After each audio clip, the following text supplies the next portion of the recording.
అసలు మీ తల్లిదండ్రులతో అవసరం లేదు, మీకు వాళ్ళతో మీరు పెళ్లి చేసుకున్న తర్వాత నీ భార్య మొత్తం అన్న ఎక్స్ట్రీమ్కి వెళ్ళిపోయారు. That is not what Bible says.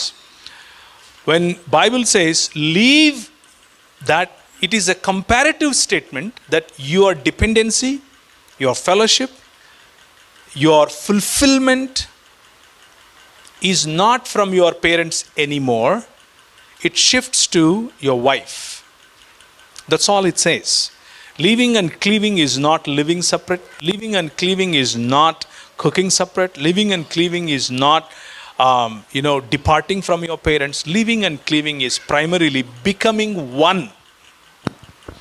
You and your wife becoming one. So that's what it says. And మనకు ఇంతకు ముందు ఉన్నటువంటి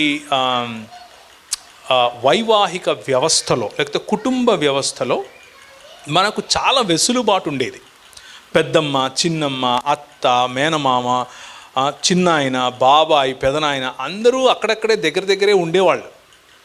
ఏదైనా సమస్య వస్తే చెప్పుకోవటానికి, మాట్లాడుకోవటానికి, మనసు విప్పి ఏడ్చుకోవటానికి కూడా మనకు అవకాశం ఉండేది. ఆ సోషల్ స్ట్రక్చర్లో ఏదైనా పొరపాటు చేయాలంటే కూడా, ఏదైనా దురుసుగా చేయాలంటే కూడా 10 సార్లు ఆలోచించేవాళ్ళం.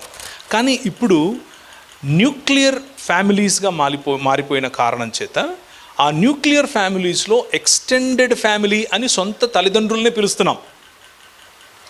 అన్న భార్యను, అన్న పిల్లలను ఎక్స్టెండెడ్ ఫ్యామిలీ అని పిలిచే దౌర్భాగ్యంలోనికి మనం వెళ్ళిపోయాం already. That is the definition today. కాబట్టి దాని కారణంగా మనం ఈ ప్రెషర్, ఈ స్ట్రెస్ దీన్ని డబల్ చేసుకుంటున్నాం.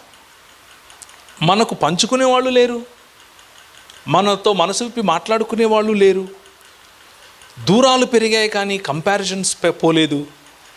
దగ్గరైన వాళ్ళు కనీసం సరిగ్గా మనం కలిసి ఉండగలమా అని అనుకుంటే మీడియా ఇన్ఫ్లుయెన్స్ కారణం చేత వీఆర్ గోయింగ్ స్లోలీ, దో ఒక చోట ఉన్నా కానీ slowly inside your heart you are alone, you are going alone.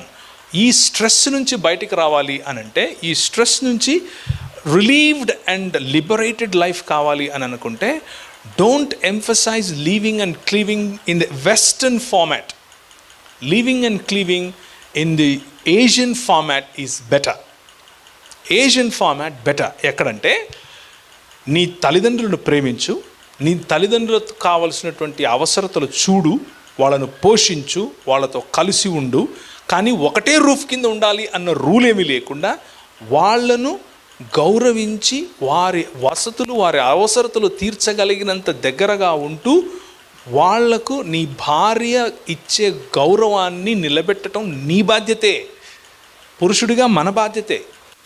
అలాగే మీ తల్లిదండ్రులు, ముఖ్యంగా తల్లి నీ భార్య పట్ల వ్యవహరించే దురుసుతనాన్ని ఆపటానికి నీ భార్యకు అవకాశం ఇవ్వకు, నువ్వే చేయి. అండ్ ఆ సంబంధాలు మధురంగా ఉంటాయి. అలా మధురమైన సంబంధంలోనికి ఉండటం కోసం కొంచెం స్ట్రగుల్ ఉంటుంది, ఉండకుండా ఎలా ఉంటుంది, మనుషులం కదా, స్ట్రగుల్ ఉంటుంది. అయినా కానీ దాన్ని భరిస్తూ ముందుకెళ్ళటమే కుటుంబం. అలా కాదు అని అనుకుంటే వెస్టర్న్ సొసైటీ 70 సంవత్సరాల్లో ఈ రోజుల్లో విదిన్ 70 ఇయర్స్కి ముందు ఇలా ఉండేది కాదని వాళ్ళే చెప్తున్నారు, వాళ్ళ న్యూస్ పేపర్స్ రాస్తున్నారు. 70 సంవత్సరాల్లో ఈరోజు పరిస్థితి ఏమిటి అని అంటే, క్రిస్మస్కు 1 గంటకు ఇంటికి వచ్చి పిల్లలు కనిపించి కేక్ ఇచ్చేసి వెళ్ళిపోతారు, అంతే. ఈరోజు మీ పిల్లవాడికి నువ్వేదైతే చేస్తున్నావో అదే మీ పిల్లవాడికి జరుగుతుంది. వాళ్ళ పిల్లవాడు వాడికి అదే చేస్తాడు. What ever you so today is what you reap as a society in the future. So let's not go there. The Western model of a family is an utter failure. And it is not biblical model too. The biblical model is what Asian models are. So let's stick to it. This is very important, and thank you very much for that question.